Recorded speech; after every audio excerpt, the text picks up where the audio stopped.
I'm Yasmin Gagne, and this is Most Innovative Companies Video Edition. As a cardiologist, Shiv Rao has gotten used to what he calls pajama work. That's all the documentation you do as a doctor after you speak to a patient, often late at night or after hours. To make things easier, he launched Abridge, an AI platform that can turn conversations between doctors and patients into clinical notes in real time that can be used by hospital systems. Abridge is valued at $5.3 billion after its latest $300 million Series E raise in June 2025. Here's that conversation. Hey, Shiv, welcome to the show. Awesome. It's so great to be here. Thank you. So you are a practicing cardiologist at the University of Pittsburgh Medical Center, and you run a company. And I know you founded some startups, or funded some startups before, but how did you get into doing both? Yeah, it's a great question. So prior to this, like you were saying, I was a corporate VC essentially for a large health system.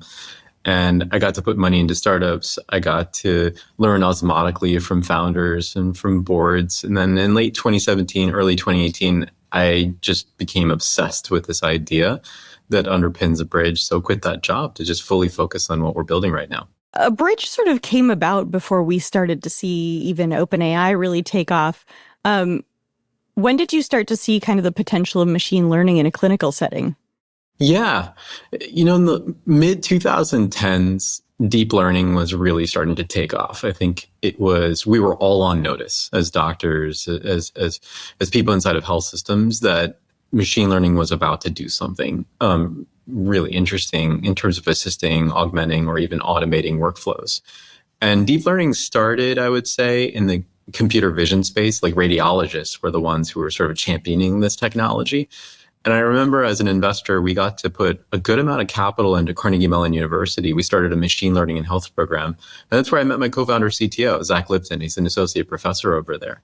So over the years, I got to, stay close and have that finger on the pulse of what was happening in all things related to machine learning and AI. But in late 2017, it was clear that things were about to really change. And so we started our company in March 2018.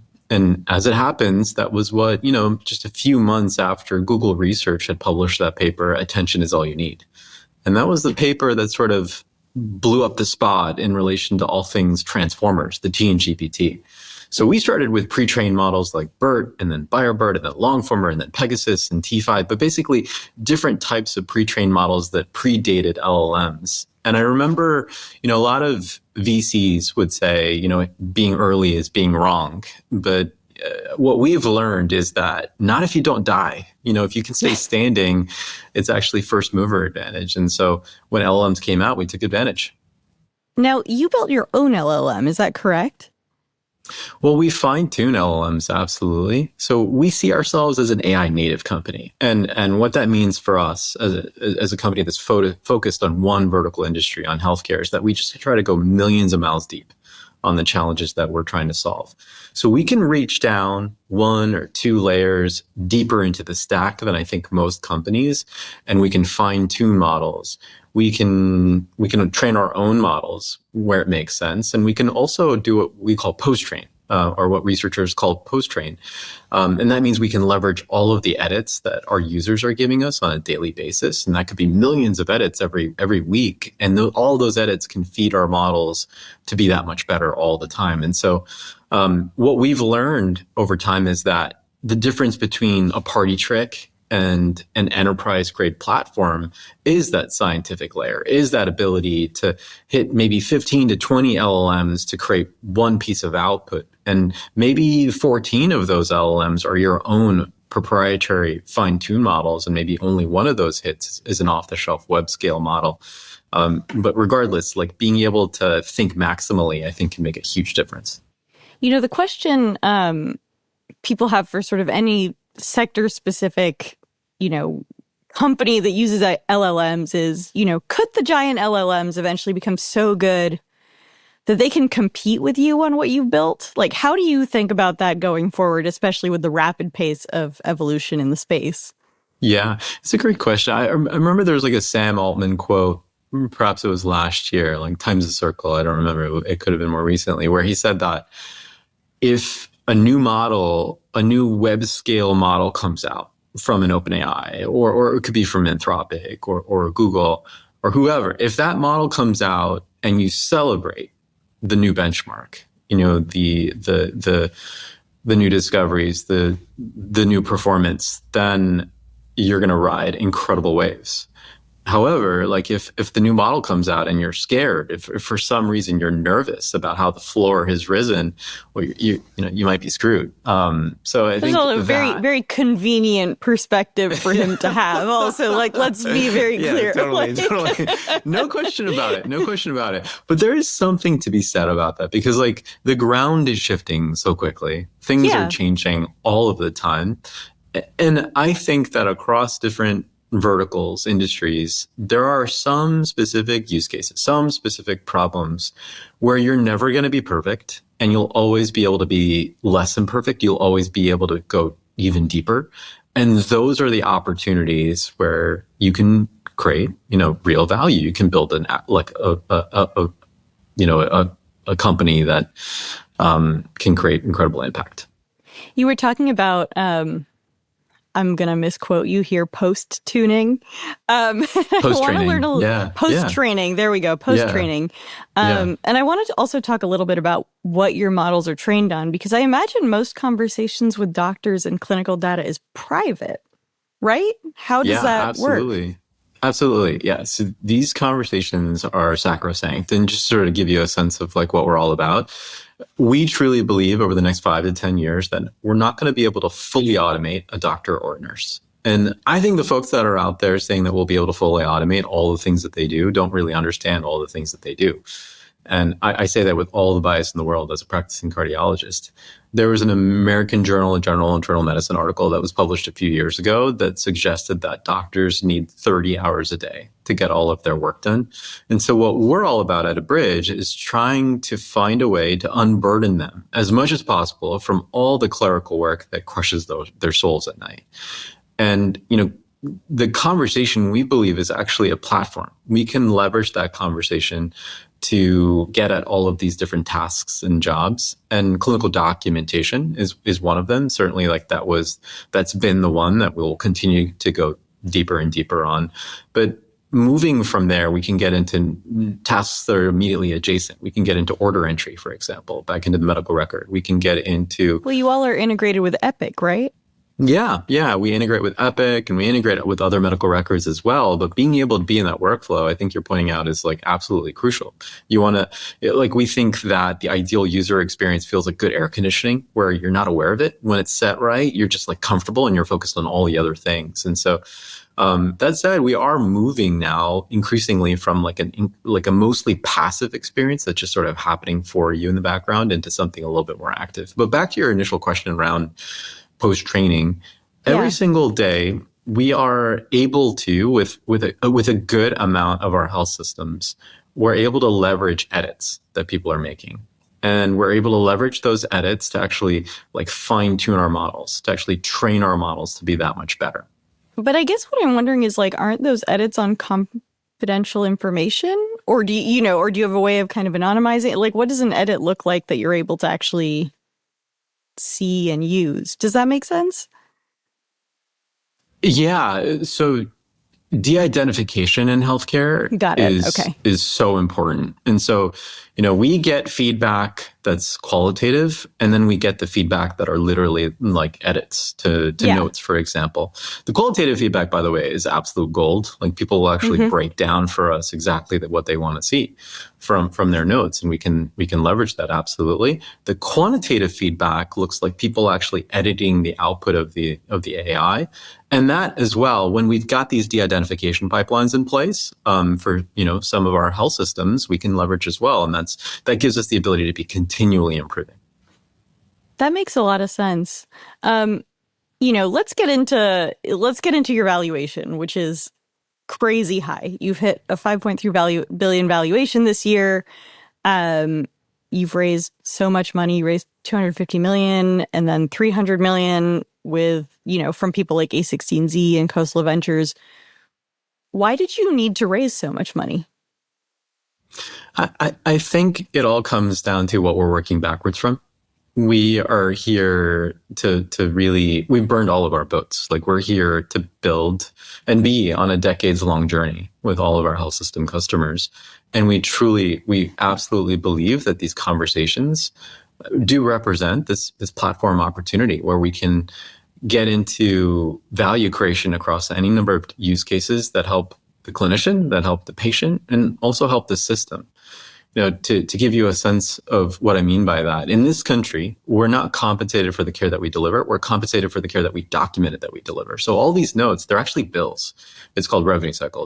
This is specifically mid-revenue cycle. And when I was at a health system, I used to spend some time basically going from department to department and doing these lunch and learns, these like pizza and PowerPoints. And we try to teach doctors about revenue cycle. Somehow I was tasked with this job. And every single yeah, it was like you got somebody foisted that one on you. Yeah, like I know. No. Yeah, totally. Not a good one. But all those doctors would have 1,000-yard stare. Nobody wanted to be there. Everyone would want to get back to clinic, see their patients, get home as fast as possible, see their families. And so what we're doing, in a sense, is we're taking our models to revenue cycle school. We're taking our models to what's called risk adjustment school as well. So in this country, you're also compensated, or you could be, for the quality of care that you deliver, like what those outcomes look like, how well your patient does over time. And regardless, these notes end up being the artifacts that have to capture all of that information at a level of detail and fidelity that Medicare would accept. And so we have a huge responsibility. And, back to party tricks versus platforms, that's where we can go really, really deep. That makes a lot of sense. I've ended up in the ER in 2 different countries recently. And what I'll say is, the US approach to the ER and the bill you get afterwards is very different from the UK approach to the ER, just because of the socialized healthcare system. Does Abridge think about that? How do you factor that in? I think the approach to billing in a socialized healthcare system is a little different. Like, how do you plan on working with that kind of system? What does that all look like? Yeah, it's true. Like, different countries have different rules and notes take on different roles. One thing that's common, though, really around the world is that these notes follow a specific format. And part of that format actually comes from first principles around communication. If I see a patient in clinic, I want to make sure that the nurse who follows, the resident who follows, the specialist who follows me, that they all have a sense of what I was thinking and why I prescribed a specific diagnostic or therapeutic. So you're saying regardless of like the ultimate billing purposes, it always needs to be clear anyway, right? Totally. Is that fair? Totally. That's right. Because like when you're in those conversations, what's actually happening? Patients, they're telling stories. They're telling stories about who they are, who their families are, their family history. They're telling stories about how they were recently in the emergency department. And clinicians are writing what we call histories and physicals. And so if healthcare really is about storytelling, it's about capturing stories and capturing them in a specific way that helps us get to the right answers, then AI has a role. And that's where we started. And, we're able to go a lot deeper with that idea now. I want to come back to something you just said, which is you've kind of burned all your boats. And I don't know if you meant it in this way, maybe you did. A lot of AI companies, with similar functions to yours in different industries have been acquired. You've sort of raised enough that it would be really difficult for a company to acquire you, if that makes sense. What kind of exit or, what does the sort of 10-year future of this company look like? Is it a public company? I want to be. Do not tell me you have not thought about this outcome. That is like no. I've thought about this outcome, and when I think about the future, I think about being, I'm trying to not sound cheesy, but like Jensen is like absolutely someone I take a lot of inspiration from. Not that I belong in the same like cohort of technology leaders as someone as iconic as him.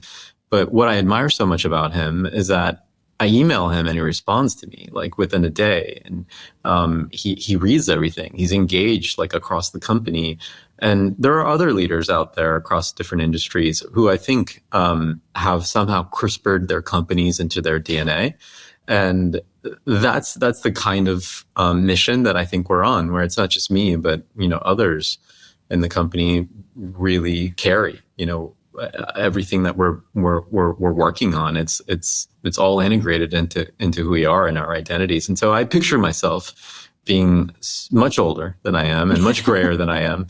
Most of this gray hair, by the way, over the last few years.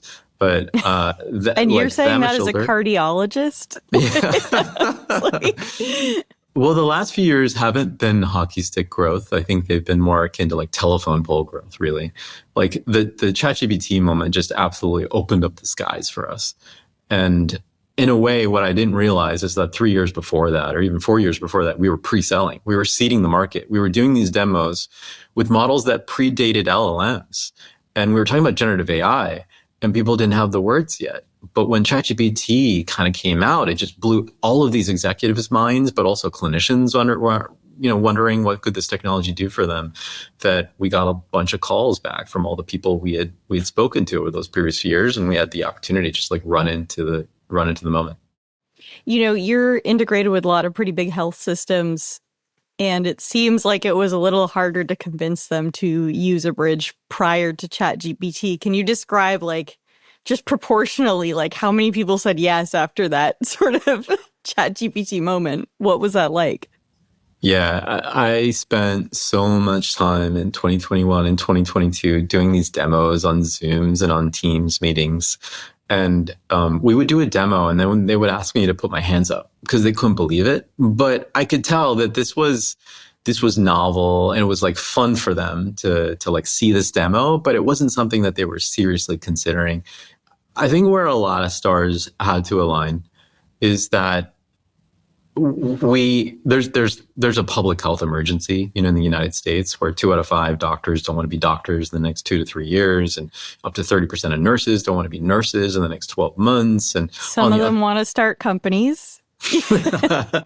Well, I feel like I'm, yes, absolutely. Like so many of them are trying to solve their own problems. But yeah, I think for me, this was just one of those moments where we need technology in a way we've never needed technology before.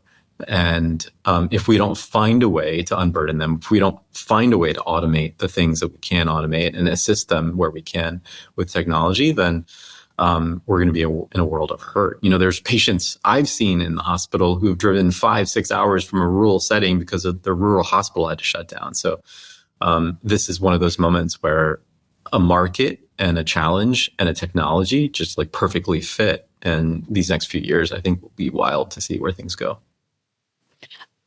Speaking of NVIDIA, you have a big partnership with them. Tell me about how that came about and how you ended up on a sort of direct email base with Jensen Huang.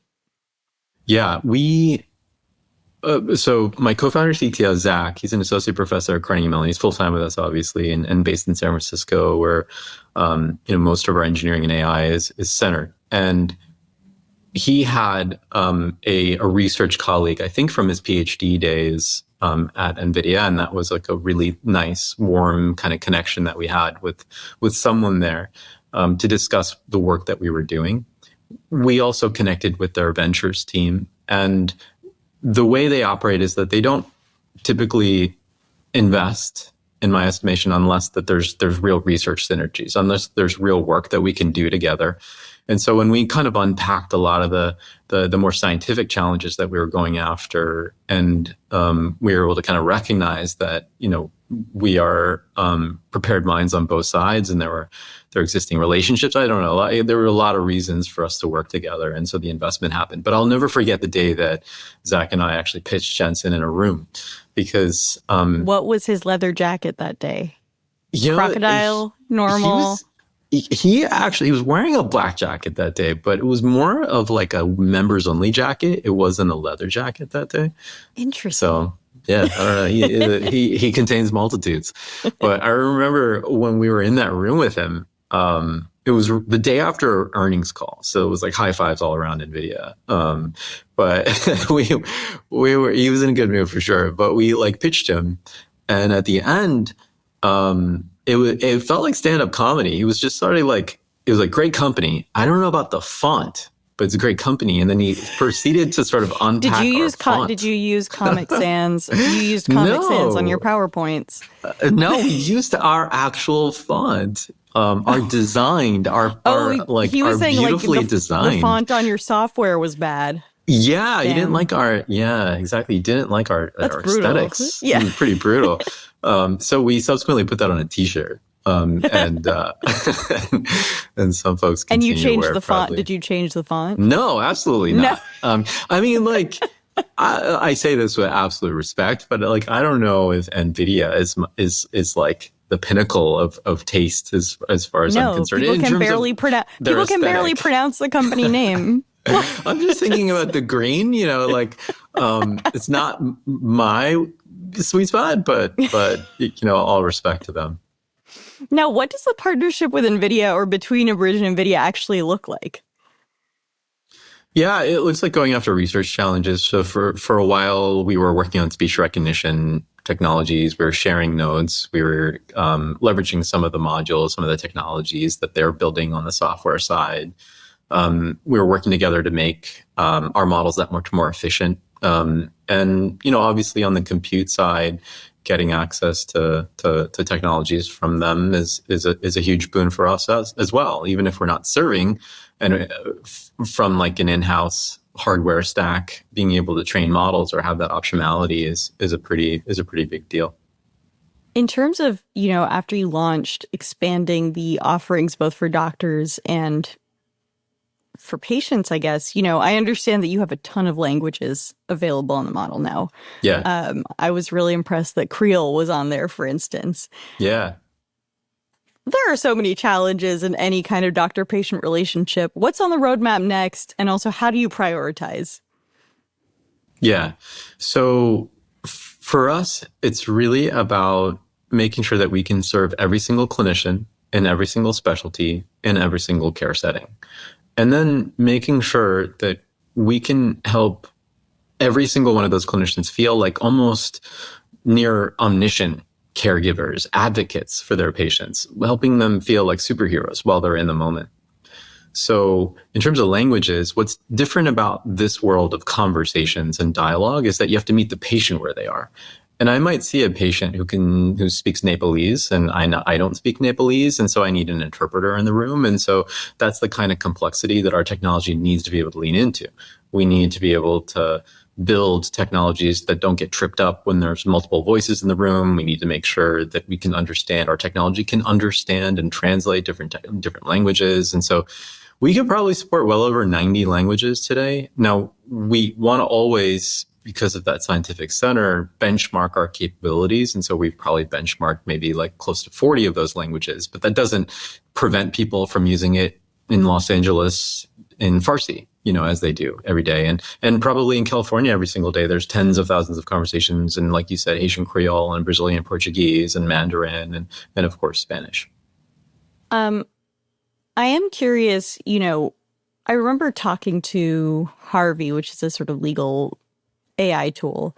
And, while the company says, and obviously it is in their interest to say that it will not take away jobs, it struck me that lawyers might still be fine, but the need for paralegals or the kind of junior associate work that you might do could diminish as AI gets better at research and sort of compiling rote documents.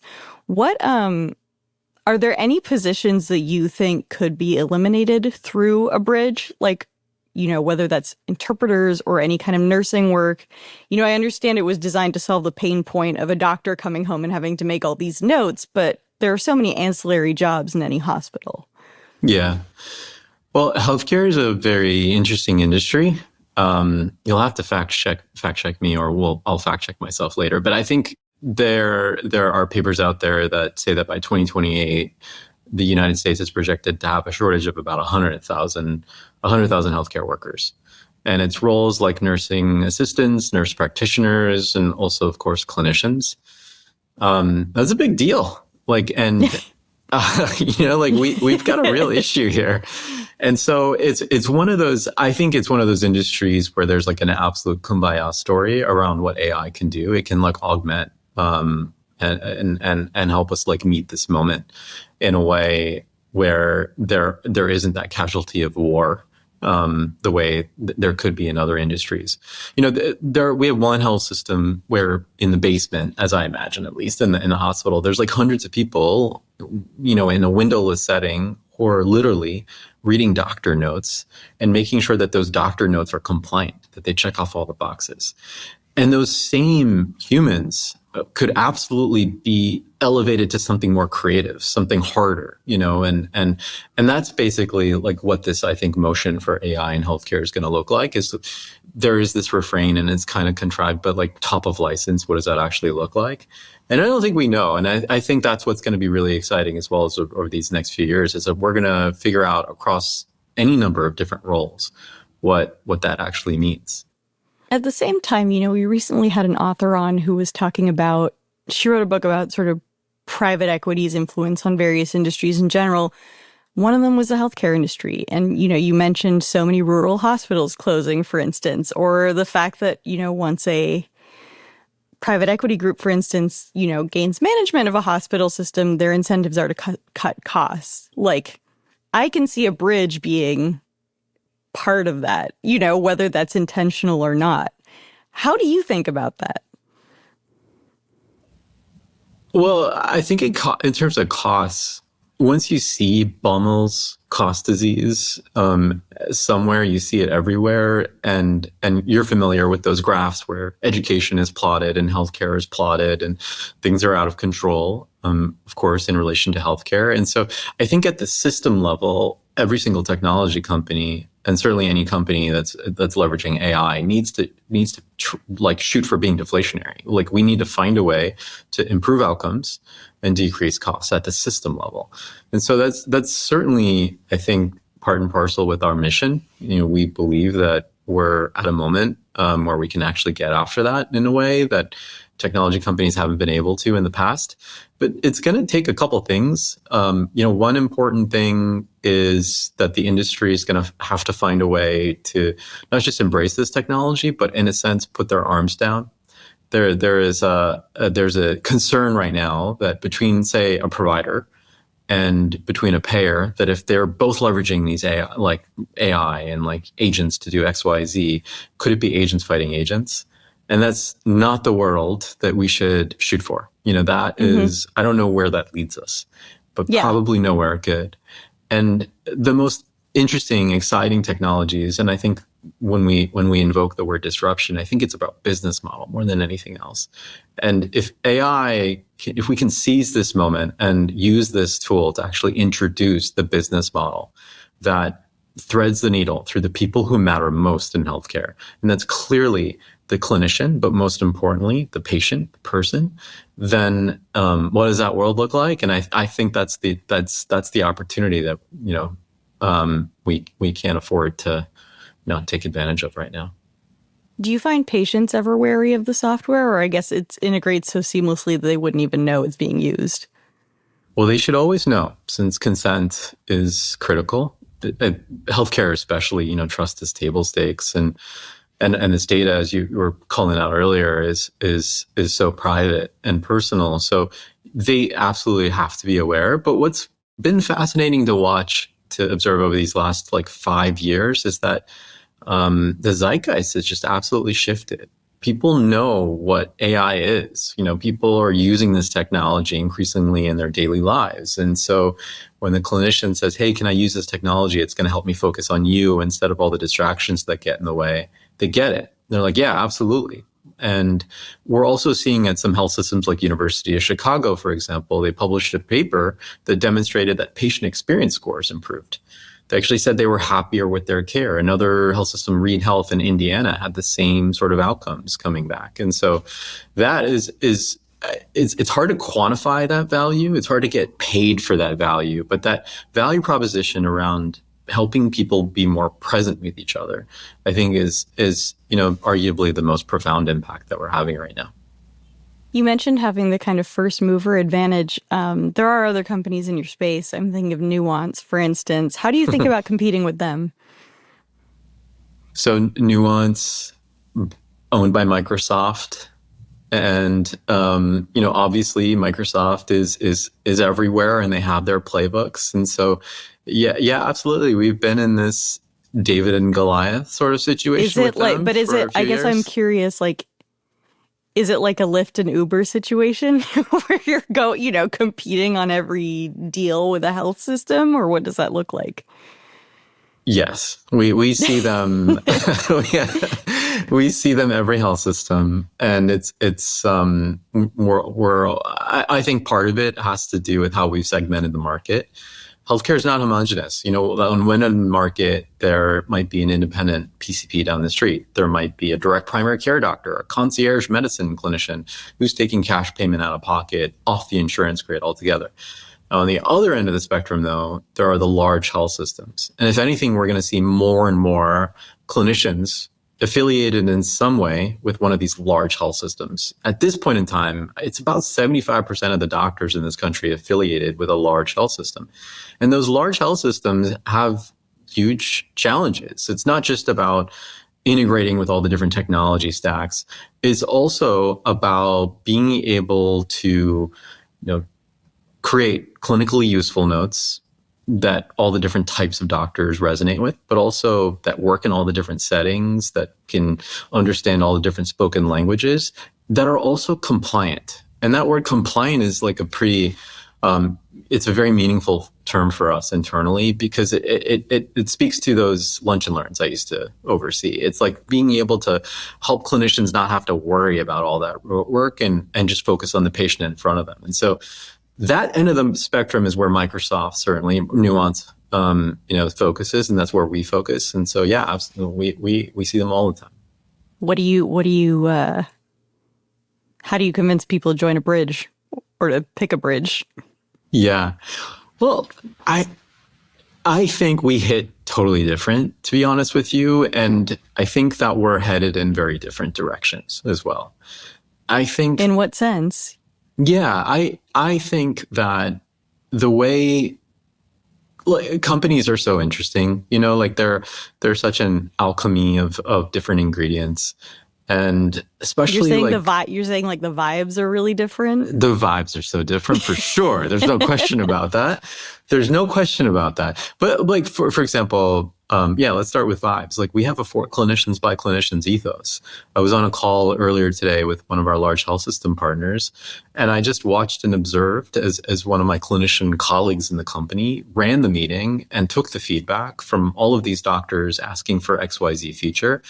And she was masterful. Like, we have clinicians layered in, every single part of the company, not just in partner success, also in sales, and also in machine learning. We have what we call affectionately mutants, like doctors who can program effectively. But that, I think, allows us to skip steps. Like, at this point in time, I think something that's really, really special about this moment, there's like a Ben Kahn blog. A researcher at Anthropic has this blog that is like etched into my brain, where he breaks down the attributes that he thinks are so important to succeed in this new world with all that's happening that's so historic and unprecedented. And he says, at least what I remember, is he breaks it down to agency and taste. And an agency is one thing. And I think as a startup, as a company that's kind of in the Goldilocks zone as we are, we have all the capital that you were breaking down. And so we're well equipped to hire the best of the best and have world-class talent working on challenges. But we're also in that Goldilocks zone because we can move like a startup can. And I think that gives us a kind of advantage. But then taste, and for clinicians by clinicians is a part of our vibe, is a part of our taste, like how we project ourselves into the market and how we're trying to build this, generational company, and how we started with this thesis around people and conversations, and how doctors and nurses will always have a role with their patients. And I think that's what's allowed us to put a roadmap together that diverges pretty significantly from our competitor. When you're selling the product to health systems, how does it work? Do you have like an off-the-shelf product that you're selling to sort of individual clinicians and then you adapt it for bigger systems, or what does that look like? It's very top down. And this is an interesting moment in time in that this is a technology, this is a product that the end users want, the clinicians want who are using it, but also the executives want and need to solve their own system level challenges. And so, yeah, we are generally what happens is that we get into a pilot. And so for some amount of time, it could be a few weeks, it could be a few months. The health system can really test the technology. And they usually have their own report cards, their own scorecards, their own benchmarks that they might be measuring. And sometimes it's absolutely focused on end user, feedback and happiness and satisfaction. And sometimes they get really rigorous. They might even look at how often our technology is generating like false positives, for example, and they might grade us on how robust and rigorous our science is. But regardless, I think we've been able to hit different because of a lot of the special people that we've got on both sides. All right, I have a bit of a speed round. It's just 3 quick questions. What's next? What's the roadmap? A year from now, what are some of the features we're going to see rolling out or initiatives?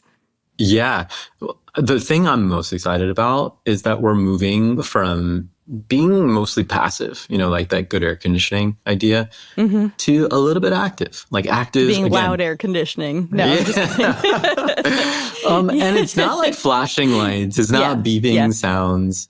But when you hit stop and you look down at your phone, we can give you a quick tip. We can give you a cue. And that cue might look like, hey, this patient in front of you sounds like, maybe you should consider this diagnostic study. That's clinical decision support. Yeah. Interesting. Well, we're absolutely charting a course to get there. But in the near term, in the now term, what it looks like and what we're about to talk a lot about is something like prior authorization. So let's just say I see you in clinic and I prescribe you a cardiac MRI. Sometimes I place that order and it takes weeks, sometimes months to get that cardiac MRI done. And you might have a specific insurance plan and a specific geography that requires like 6 specific things to get documented, to be addressed. And it's impossible for any clinician to keep up with all this stuff. And the ground is oftentimes shifting, like they're changing their criteria on some, basis that I don't understand. And so this is a really good spot for AI. So, our AI is trying to, pun intended, build a bridge between providers and payers. Like it's listening to the conversation. And payers actually, for any number of these procedures, they just want to make sure that the clinician was thoughtful. And so, and the clinician doesn't know what the payer's thinking, how they're defining thoughtful. I mean, the payer probably just doesn't want to spend too much money also, but yes. Yeah, absolutely. And so you're in the conversation, you hit stop, I look down, it's like, hey, Shiv, for Yaz in front of you, like these are 6 questions you got to ask. You asked 5, you want to ask that, like the last question. And so being able to help clinicians, as they call it, close gaps in the moment while the patient's in front of them is part of this bigger push for us to sort of shift left. So much of what happens in healthcare, you can swim upstream to the actual conversation and you can find a way artfully to get jobs done. And that means downstream, there's less friction, there's less paper cuts, and ultimately there should be a better experience, but also outcome for the patient. Second question, when are you going to be profitable? Are you profitable? No, that's certainly not our objective function right now. But you've raised a lot. Like, yeah. We're right now. It's just growth. Like we are in like we're trying to eat and chew gum. Walk and chew gum at the same time. We're trying to. Seems like it doesn't bad make any medical sense. advice. It doesn't make any sense. Can we delete that one? But we're trying to get this technology out there.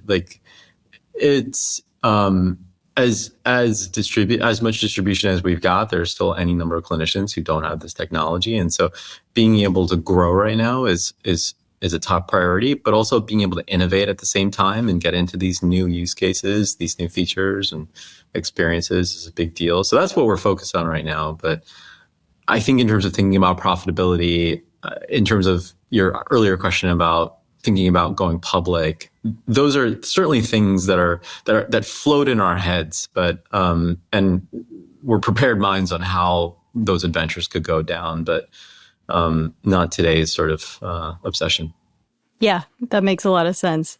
You are a physician in Pittsburgh, and I believe all of our listeners mostly know about the medical field in Pittsburgh via The Pitt. HBO's The Pitt. And I'm curious, have you watched it and how accurate is it? I know it's an ER. You are not an ER doctor.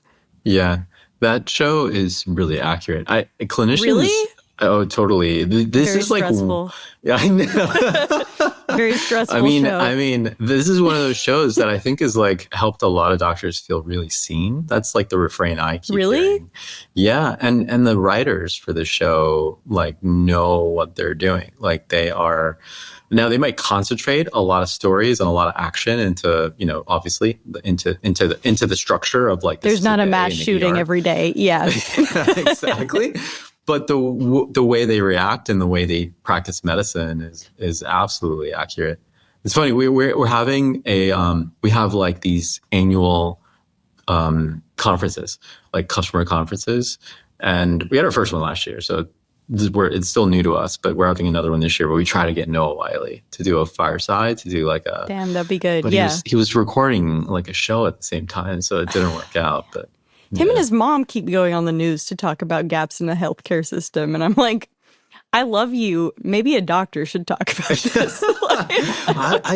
He's well spoken though, because it's true. He was on a podcast talking about Abridge. I don't know if you heard that one. Oh, really? I didn't know that. I'll send you the clip. But he like pitched us better than we do. Like he broke it all down.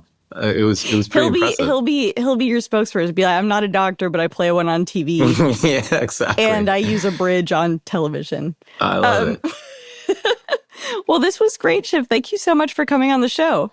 Yeah, thank you so much. Such a privilege. Really appreciate it.